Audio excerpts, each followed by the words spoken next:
Bonjour les amis, bonsoir selon l'heure à laquelle vous allez regarder cette vidéo. Les amis, je n'ai pas eu l'énergie pour pouvoir écouter le discours du président de la République du Cameroun, du papy de 92 ans, hier. Vraiment, j'ai pas eu cette énergie-là. Même aujourd'hui, je ne veux même pas écouter parce que je sais qu'il n'y a rien dedans. Alors, Aristide Mono nous a fait le plaisir de lire, n'est-ce pas, le discours du président ou de d'écouter le discours du président. Et il nous fait un décryptage de ce discours, les amis. En écoutant le discours d'Aristide Mono, vous pouvez, n'est-ce pas, un peu déterminer ce qui était en gros dans le discours du président de la République. Le président de la République a sûrement dû incriminer les acteurs politiques comme ceux-là qui sont en cause de la décrépitude de notre État, ainsi de suite, ainsi de ça. Et que ces ministres sont les meilleurs et que lui aussi il est le meilleur. Donc, les amis, nous allons écouter attentivement le décryptage d'Aristide Mono. Si tu es nouveau sur cette chaîne, n'oublie pas de liker, de commenter, de partager et surtout d'aller t'inscrire sur les listes électorales demain parce qu'aujourd'hui c'est férié au Cameroun, mais tu dois t'inscrire sur les listes électorales dès demain. Espérons qu'il n'y aura pas le pont parce que au Cameroun, on aime bien faire les ponts et les demi-ponts, même quand ce n'est pas nécessaire. Donc, l'ami, n'oublie pas d'aller t'inscrire.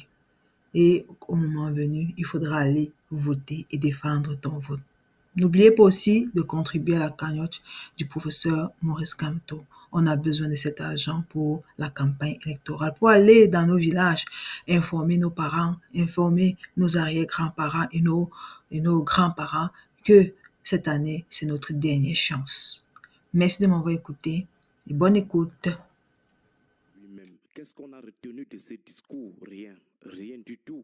Il ne s'agit pas de la mauvaise foi, mais d'un constat sincère. Aucun jeune ayant suivi ou lu ce discours ne peut vous dire qu'il a retenu quelque chose. L'année passée, c'était passable avec des instructions claires sur la débâcle des lions indomptables à Abidjan, même comme ça n'avait aucun impact sur la vie des jeunes. Mais il y avait quelque chose à retenir. Cette fois-ci, on est tous unanimes que le silence aurait été la bonne décision. Un discours supposé être un bilan et des projections ne contient aucun chiffre. Le seul chiffre que Paul Biya a évoqué dans son discours est 2024, lorsqu'il a dit au cours de l'année 2024. Près de 15 minutes pour un président qui est censé faire le bilan de ce que le gouvernement a fait pour les jeunes, zéro chiffre. Rien que des choses vagues, par exemple les recrutements dans la fonction publique qui vont se poursuivre comme si ces recrutements allaient s'arrêter un jour. Seulement des choses vagues comme ça qui ne traduisent rien, qui ne disent rien sur les réalités que vivent les jeunes. Je vous tiendrai toujours le langage de la vérité.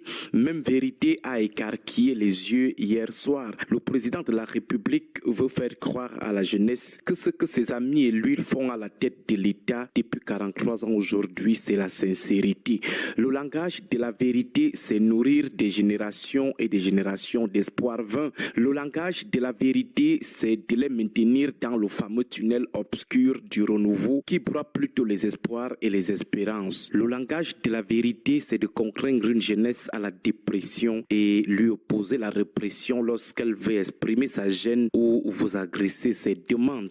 Le langage de la vérité, c'est de piller les caisses de l'État pour vos propres enfants et ceux de vos belles familles, tandis que les fils des rientons sont contraints à la débrouillardise ou à l'immigration clandestine, préférant affronter le désert et les fougres de la Méditerranée que de continuer à suffoquer dans la dictature à huis clos que vous avez instaurée au Cameroun. Il y a quoi de langage de vérité dans les démarches? Le langage de la vérité, c'est plutôt avouer son échec à la tête de l'État, faire son mea culpa et prendre l'engagement de quitter les choses avant qu'elles ne vous quittent. Le langage de la vérité, c'est de dire aussi à vos collaborateurs de la courtisanerie du renouveau, de dire aussi à leurs enfants que l'emploi salarié n'est pas le seul moyen d'insertion dans le marché du travail. Ce sont les enfants des autres, généralement plus compétents et méritants, qui doivent aller retrouver leurs parents dans les villages, faire des champs, tandis que vous privez privatiser les grandes écoles et la relève politique et administrative pour vos propres enfants moins méritants.